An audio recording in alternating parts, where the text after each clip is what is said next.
O que é o livre-arbítrio? Existem várias interpretações do que é o livre-arbítrio. A mais comum, que é a interpretação verdadeira, por exemplo, você tem uma pessoa, certo? E essa pessoa, ela é colocada diante de uma situação, por exemplo, em que ela tem que fazer uma escolha e entre duas coisas, né? Então, imagine uma pessoa, né? Eu lembro do que eu já mostrei lá, né? Do Stephen Hawking, ele explica isso daí. Questão neurocientífica disso. E, bom, aquele exemplo que ele utiliza, eu não consigo pensar em uma coisa melhor do que o exemplo que ele usa para explicar o livre-arbítrio, né? Então ele vai lá e ele coloca uma pessoa e ela tem que escolher entre duas coisas, né? Então você tem aqui duas caixas, né, retangulares e uma pessoa. E ela vai decidir qual das duas caixas ela vai pegar, né? Bom, aí você tem o que você pode chamar aqui de caixa 1, aqui de caixa 2. Bom, e o que você pensa, né, quando você pensa em livre-arbítrio? O que significa livre-arbítrio, né? Livre-arbítrio significa liberdade de escolha. E o que é uma escolha livre, né? Como eu vou exemplificar aqui, né? Que é o pensamento comum, a interpretação comum, que é a interpretação verdadeira, né? É a seguinte: você tem essa pessoa e ela tem que escolher entre a caixa 1 e a caixa 2. E ela simplesmente ela vai escolher, né, qualquer uma das duas aqui, entendeu? Ela pode escolher a caixa 1 ou a caixa 2. Ela vai escolher qualquer uma dessas aqui. Tipo, não existe nada que vai fazer ela escolher, entendeu? Isso daqui. Ela vai escolher sem nada fazendo ela escolher, ou seja, sem nada causando a escolha dela, sabe? Então ela simplesmente vai escolher entre um ou dois. Ela pode escolher qualquer um. Mas não existe uma causa para a escolha dela. Ela simplesmente vai fazer a escolha, entendeu? Ou seja, imagine que você tem duas caixas e você simplesmente escolhe uma ou outra. Tipo, não vai ter nada fazendo você escolher aquilo lá. Você simplesmente escolhe uma ou outra. É isso. Isso é livre-arbítrio. Então. Só que existia um debate, né, antigo, né? Filosófico. Porque assim, você tem. Atenção nisso. Arbítrio significa escolha, tá? Significa escolha. Antigamente existia um debate filosófico,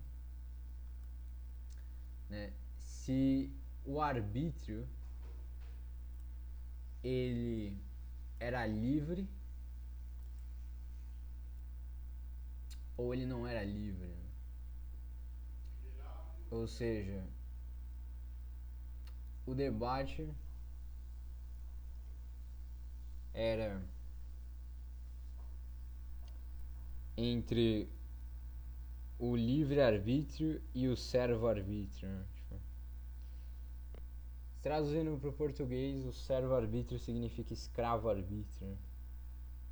Ou seja, que arbítrio significa escolha. Você tem a escolha, né? Só que o debate era o seguinte: ou a escolha que você faz ela é livre, como eu mostrei aqui, ou a escolha que você faz ela não é livre, né? Mas o que seria uma escolha livre, né? Bom, como eu exemplifiquei aqui, uma escolha livre é uma escolha sem causa. Você simplesmente faz aquela escolha, você pode escolher qualquer coisa. Mas não existe nada que te faça escolher aquilo. Ela não tem causa. Isso é o livre-arbítrio. O escravo-arbítrio, né? Eu prefiro chamar assim, porque, tipo, é o português que a gente utiliza hoje. Você não tem. Quando você vai fazer uma escolha, não existe. Existe uma causa por trás dela. Você simplesmente não faz a escolha. Algo faz você fazer aquela escolha. E o que eu percebi, né, estudando ciência, né, eu percebi que, de acordo, né, com a teoria da relatividade geral de Einstein, a teoria da relatividade geral de Einstein, tem a equação da teoria da relatividade geral de Einstein, constante gravitacional, esse aqui é o. Não, esse aqui é o tensor de Einstein, né, é igual a 8 vezes π vezes a constante gravitacional, né?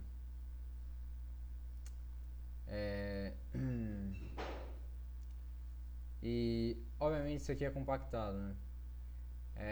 Vezes o tensor, né? Tensor energia momento, essa equação aqui. Mas, tipo, tem uma equação menos compactada, por exemplo. Você pode pegar o tensor de Einstein, é igual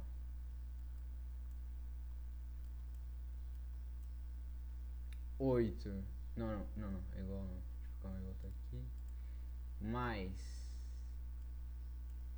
a constante cosmológica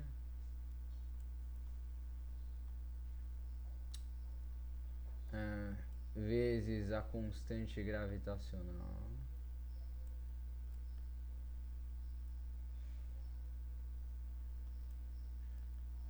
isso aqui seria o termo, tem um termo, é igual a 8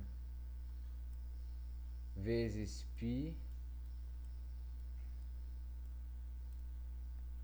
vezes a constante gravitacional dividido pela velocidade da luz elevado à quarta potência vezes o tensor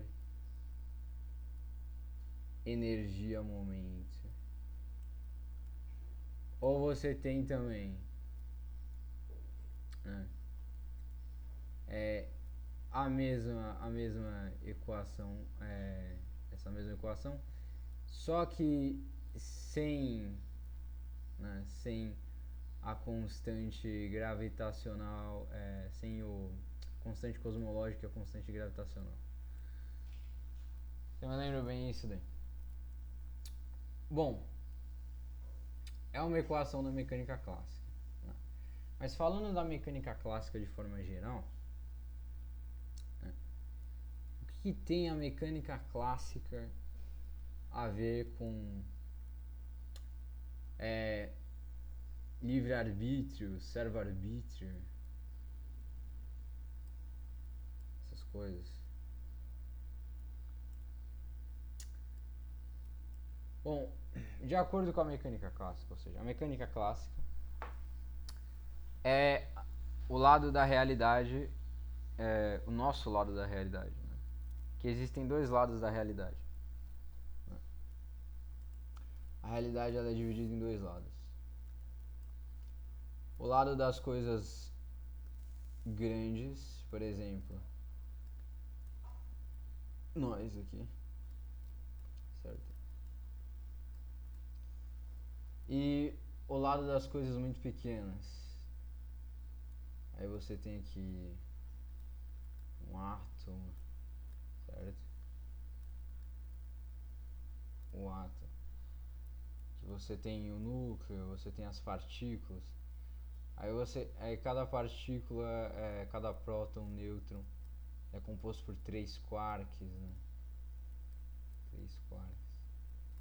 E os quarks eles são conectados por gluons. Né? E de acordo com a teoria das cordas, cada quark é uma corda vibrando em uma frequência diferente.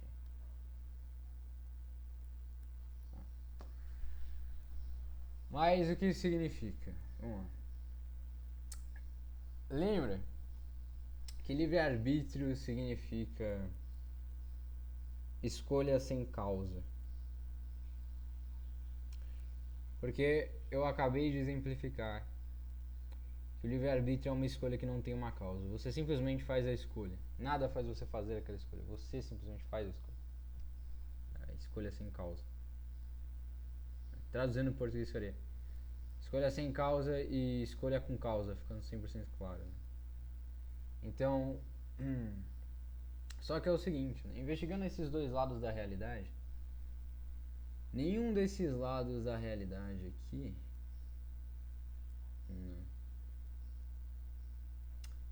ele, a não ser tipo partes específicas da mecânica quântica. Por exemplo, o movimento aleatório de uma partícula. Você me lembra bem, né? Obviamente, a mecânica quântica ela tem tipo imprevisibilidade, indeterminação, tipo, você não consegue saber a causa, porque se você sabe a causa, você consegue prever o resultado, entendeu?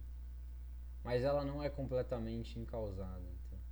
Ela é um tipo de causalidade aleatória, ou seja, existe causalidade, porque se não existisse causalidade, nada tipo existiria, né?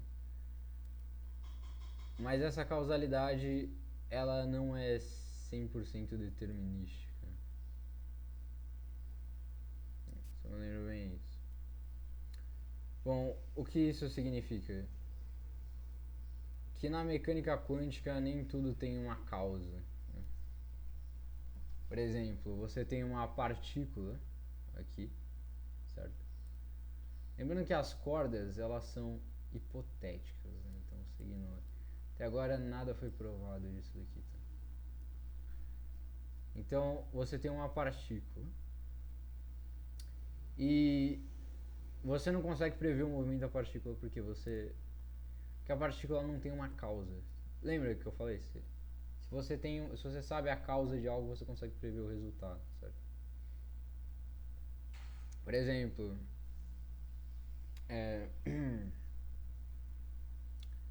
num jogo de sinuca, você consegue ver o taco, tipo, em qual direção ele está apontando, entendeu? Na bola. Digamos que o taco ele seja invisível, você não vai saber para qual direção a bola vai. Então a partícula é exatamente isso daqui. Então toda vez que você tentar prever onde é que essa partícula vai estar, você nunca vai conseguir. Ela vai aparecer em um lugar, depois em outro, depois em outro, depois em outro. Você pode até acertar, mas você nunca vai saber onde é que ela vai estar da próxima vez.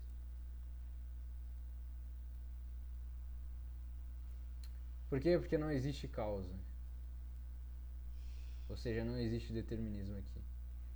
Mas, o que acontece? Existe um processo, né, na física, que é o seguinte. O mundo quântico chega em um momento em que ele deixa de ser quântico e se torna clássico. Ele faz uma transição do quântico para o clássico. E no mundo clássico, tudo é dominado pela causalidade. No mundo clássico, tudo tem uma causa. Sabe?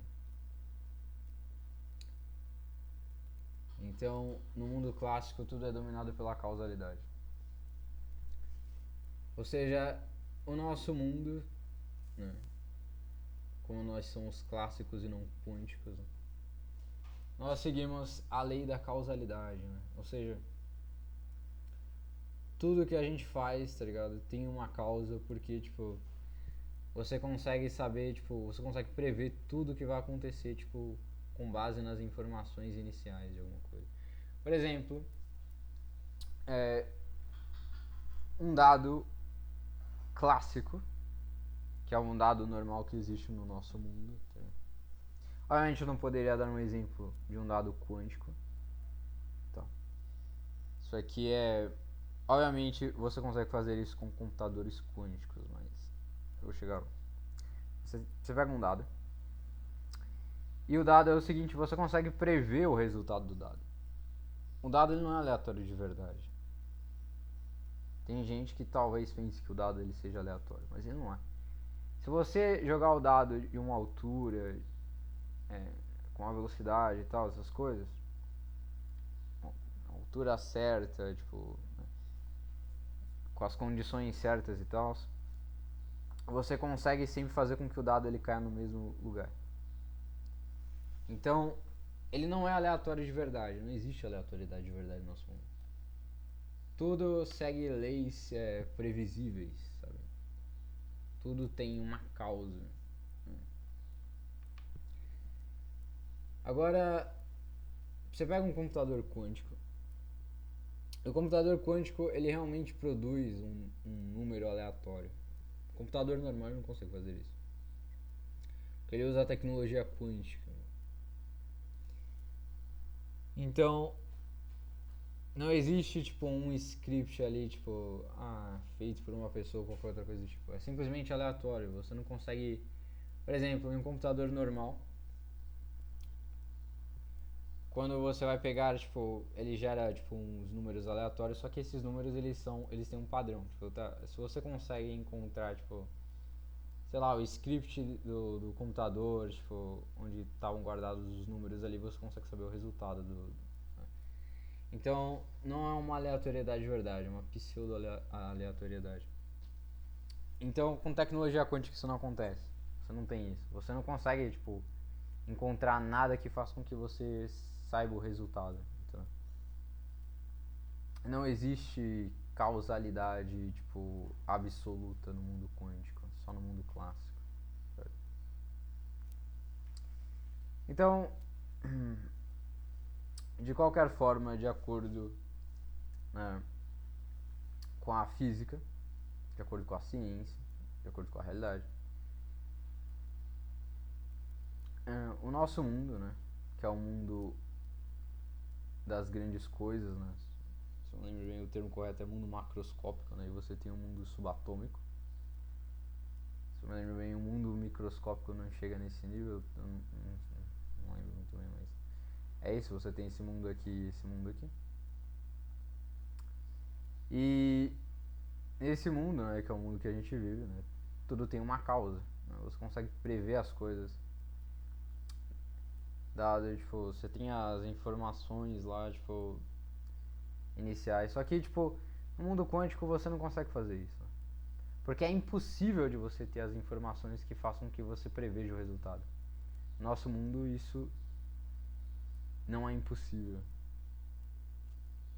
Só que na prática, tipo, não dá pra você fazer isso com todas as... Na realidade não dá pra você fazer isso de fato. Né?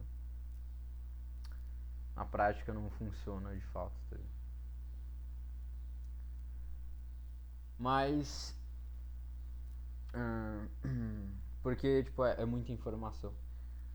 Mas se você tem todas as informações do nosso mundo clássico, você consegue prever todos os resultados.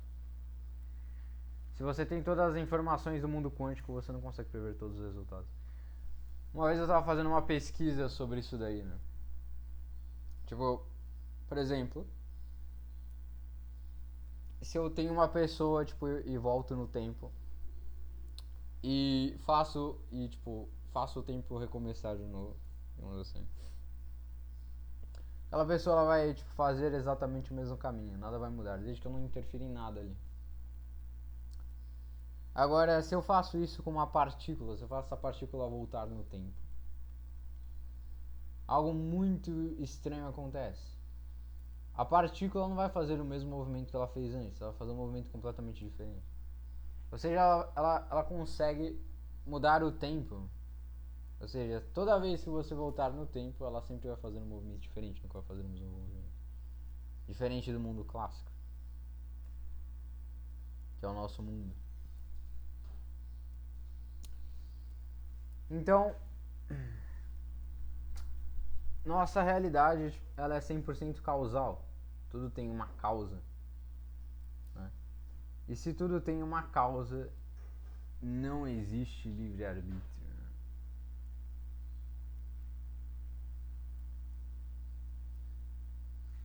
Porque livre-arbítrio é escolha sem causa. E o contrário é escolha com causa. Então todas as nossas escolhas têm uma causa. No exemplo do Stephen Hawking, né, eu estava explicando antes, ele usa a neurociência para explicar, né? Que é o seguinte: e quando você tem um homem, eu já expliquei isso antes, quando você tem um homem, e esse homem ele tem que escolher entre duas bebidas aqui, né? A gente vai chamar de caixa 1 e caixa 2. Cada número é um sabor diferente.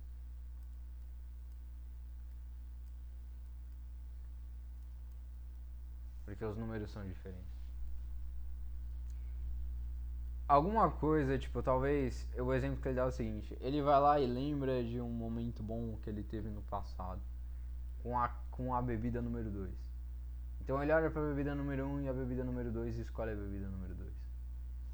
Ou seja, o que pensamos ser livre-arbítrio, na verdade, não é, né?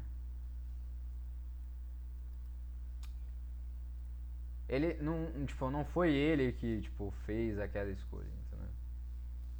A realidade moldou tudo aquilo ali, tipo, até ele fazer aquela escolha, tipo, entendeu? Então, de qualquer forma, sempre, tipo, algo vai causar aquilo ali. Um exemplo também, tipo, outro exemplo, né? Tipo, você tem os experimentos do Benjamin Libet, que ele conseguia prever, tipo, que as pessoas iam apertar um botão, tipo, lendo as ondas cerebrais daquelas pessoas. Antes delas apertarem o botão, ele já sabia o botão que elas iam apertar. Outro exemplo,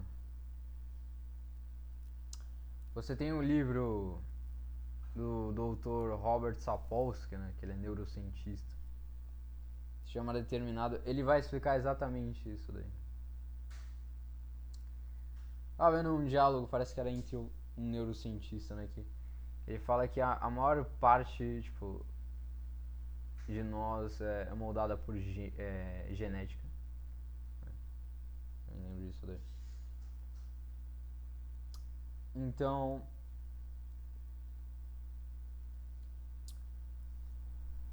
mas assim, tudo isso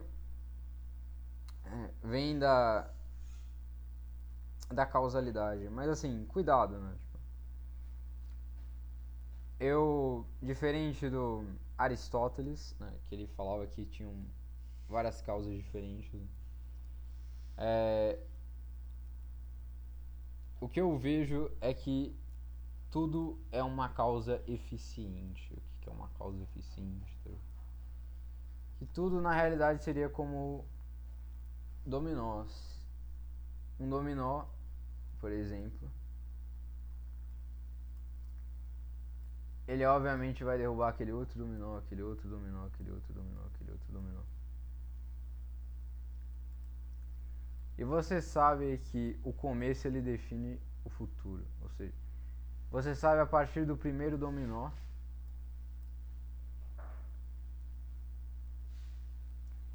que o sexto dominó ele vai cair.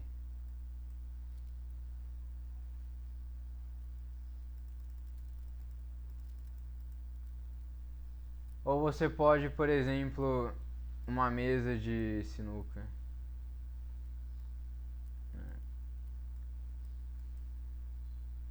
Aqui, né? Você tem um taco. E ela vai pra direção com base, tipo, no taco. O exemplo da mecânica quântica seria se você não pudesse ver o taco, você não saberia o lugar, né, que que a bola ela poderia ir, né, aqui, no jogo. Não teria como você saber, certo? Isso é mecânica quântica. Então ela poderia ir pra cá, pra cá, pra cá. Essa daqui poderia ir pra cá. Obviamente aqui não, né? Mas ainda assim não consegue ser 100% quântico, né? Mas para algum dos lados, né? Aqui, aqui. 100% quântico seria tipo, né? Inclusive Einstein ele discordava disso.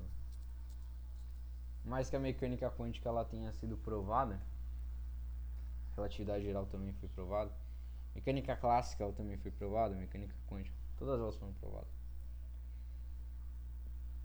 Então, Einstein ele discordava disso porque ele achava isso um absurdo, né? Tipo, que algo não pudesse ser previsível, né? Que existisse uma certa indeterminação na realidade, mas não na nossa realidade. Na realidade quântica. Nossa realidade ela não é quântica, ela é clássica, então. Ela é 100% determinística. A clássica ela é indeterminística, parcialmente indeterminística. Né? Não, ela é indeterminística de fato, né? Porque você não consegue prever, entendeu? Na realidade você consegue até prever um pouco, que é o seguinte. Por exemplo, a partícula, você não consegue prever a posição e o momento dela ao mesmo tempo, entendeu? O momento dela ao mesmo tempo. A posição e o momento dela ao mesmo tempo. Então, você pode colocar aqui, tipo, né, momento, tal, e a posição aqui, uma dessas posições.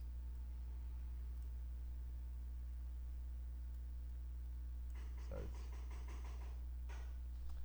Então, aí você tem o tempo 1, 2, 3, 4, 5,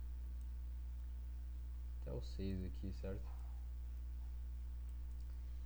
Então, ou você poderia saber, tipo, a posição ou o momento da partícula. E é por isso que você não consegue. É isso que acontece. Ou você consegue, tipo, prever a posição da partícula ou o momento dela. Você nunca vai conseguir prever os dois ao mesmo tempo. Então por isso que você não vai conseguir saber, tipo, onde é que a partícula vai estar. Ou quando a partícula vai estar. Então, é isso. Por causa disso, você não consegue fazer as duas coisas ao mesmo tempo. Se você medir o tempo, você não vai saber, tipo, um momento. Se você medir o momento, você não vai saber, né? É isso. Se você medir a posição, você não vai saber o momento. Se você medir o momento, você não vai saber a posição.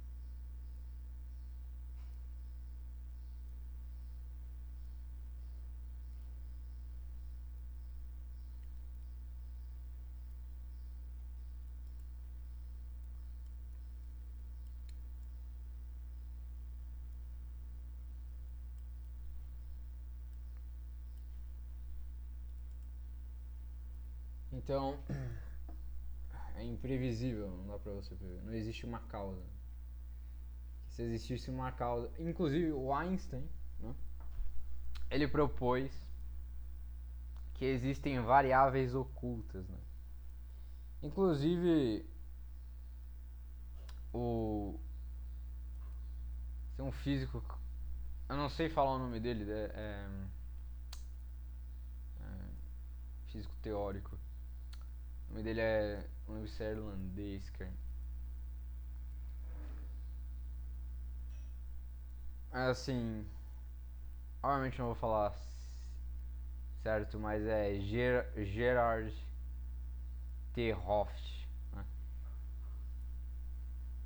E eu tava vendo, né? Tipo, acho que não lembro se foi há um ano, 3 meses, algum assim. É recente. Que ele defende algo, eu não sei se é a mesma coisa ou ele tem uma interpretação diferente. É exatamente isso que Einstein ele defendia, né? E ele diz assim, Einstein tipo, estava certo, a mecânica quântica estava errada. É verdade, assim, nas palavras de Einstein, ele dizia que a mecânica quântica ela estava incompleta. Só que você tem físicos como o Penrose e ele, né, o T. Hofft, e ele fala que né, a mesma coisa, que a mecânica quântica. O Penrose ele explica assim, cara, esse negócio aí de Einstein, tipo, é só um jeito bonito de você falar que tá errado, entendeu? A mecânica quântica tá errada, tipo, acho que ambos disseram isso daí, a mecânica quântica tá errada. Bom, sabe, eu obviamente não tenho tipo conhecimento suficiente para dizer se a mecânica quântica ela tá errada ou não tá errada. Mas eu não acho que ela esteja errada. Einstein passou muito tempo tentando provar que ela estava errada. Não conseguiu. Inclusive ele criou um paradoxo lá junto com outros cientistas, lá, outros 6 cientistas.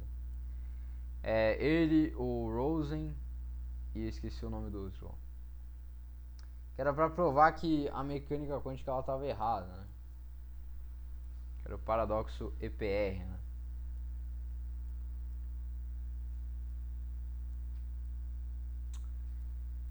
Então ele criou o paradoxo e falou assim: bom, o paradoxo ele diz que tipo isso aqui tipo né, era a questão lá do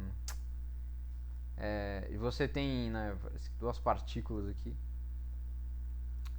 e essas partículas elas estão conectadas umas com as outras, não importa a distância delas, certo? Quando você observa uma dessas partículas, certo?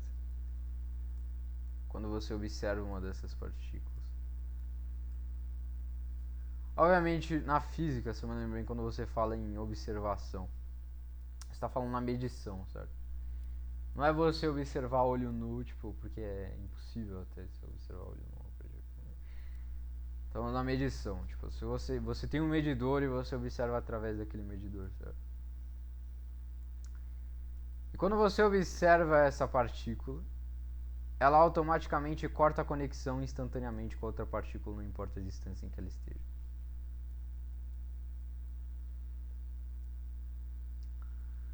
Né?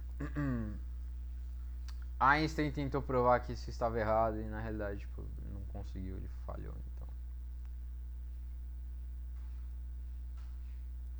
A mesma coisa acontece hoje quando as pessoas elas tentam provar que a relatividade geral está errada, a gravidade está errada.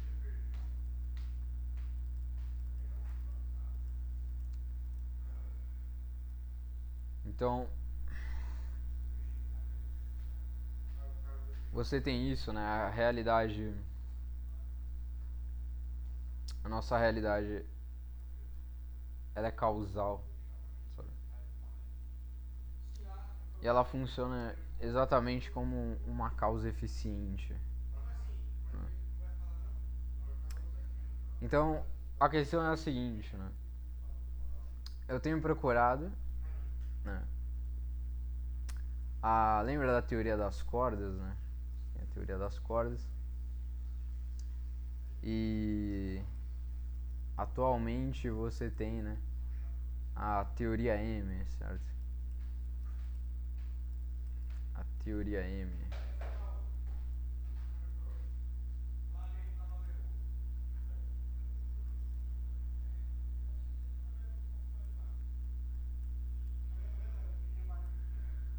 Bom, a teoria M e você tem algo chamado G2, eu não lembro muito bem assim, na teoria M.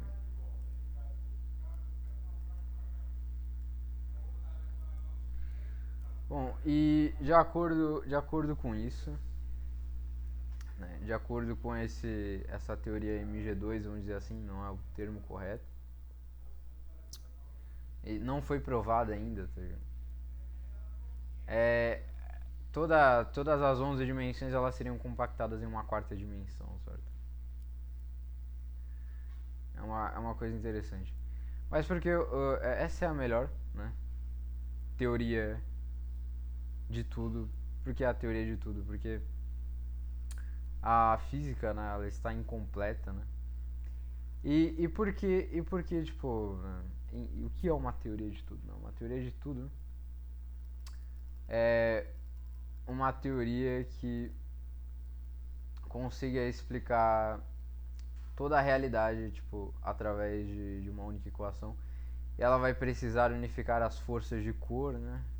As forças de cor, forças de cor. Eu vou escrever assim, certo?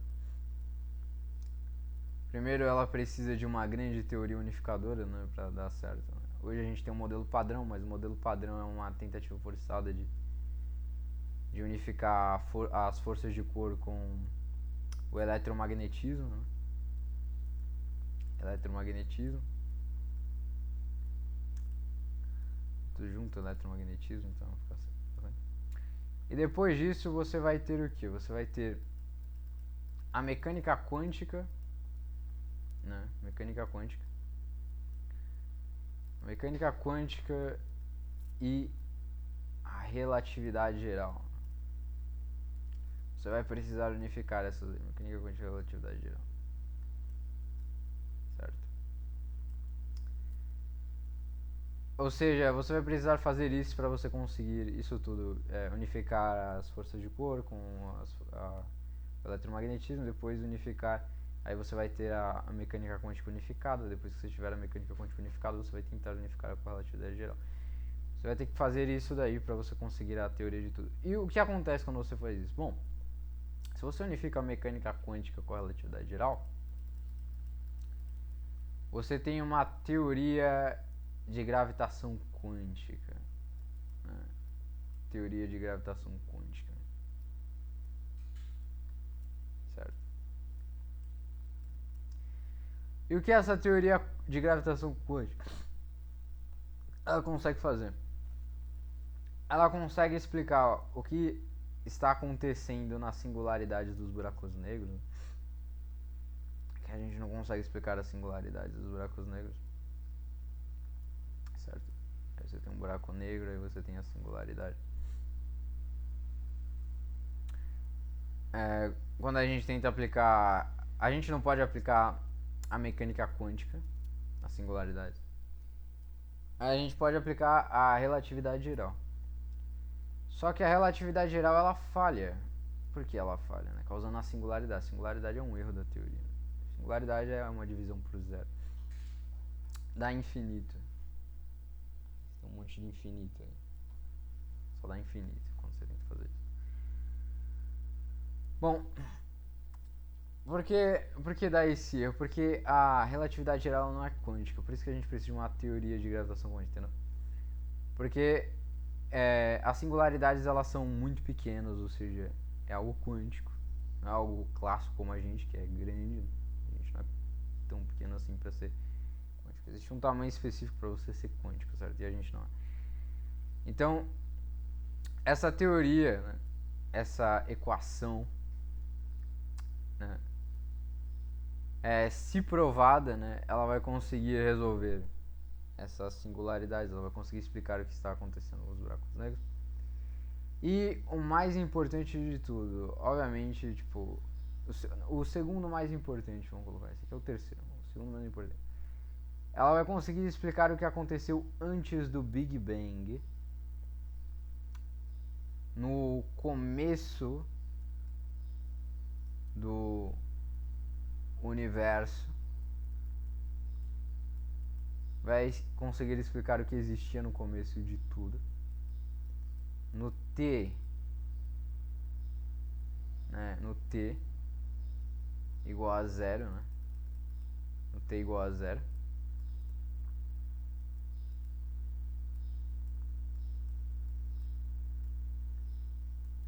e vai conseguir explicar toda a realidade. Toda a realidade. Esse é o objetivo da teoria de tudo, né? Por isso o nome. Só que é que nem eu tava falando, né? Tipo, sobre a questão que isso tem a ver, né? Com livre-arbítrio, né? Que é a questão inicial. É que o que eu tô tentando fazer, né? Tipo, como eu já expliquei, tipo, toda essa questão, né? Do porquê que, resumindo, a gente não tem livre-arbítrio, porque a gente é clássico, no mundo clássico. Tudo é determinado, tipo, né? As nossas escolhas, elas são causadas, elas não são livres, né? Elas não são incausadas. Então, não existe livre-arbítrio no nosso mundo, né? Resumindo, né? Porque o nosso mundo é clássico e no mundo clássico não tem livre-arbítrio, tudo é determinado, tudo tem uma causa. Só que esse é o conhecimento científico atual, né? E o que eu estou tentando fazer ao procurar essa teoria de tudo? Tipo, obviamente eu estou tentando entender tudo também, óbvio.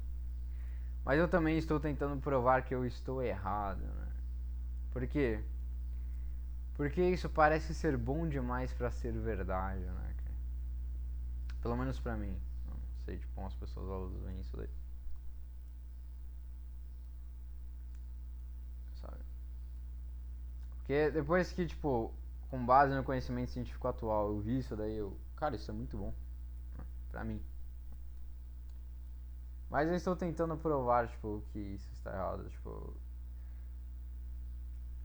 Obviamente. E, tipo, só tem um jeito de você provar que é conseguindo essa teoria, né? Ou seja, a TOI, né? A TOI. TOI. Teoria de tudo, né? Aqui. Teoria de tudo. Bom, ou eu provo que eu estou errado ou eu provo que eu estou certo. Se eu provar que eu estou certo, então, tipo, não tem por que eu continuar tentando provar que eu estou errado. E a mesma coisa acontece se eu provar que eu estou errado.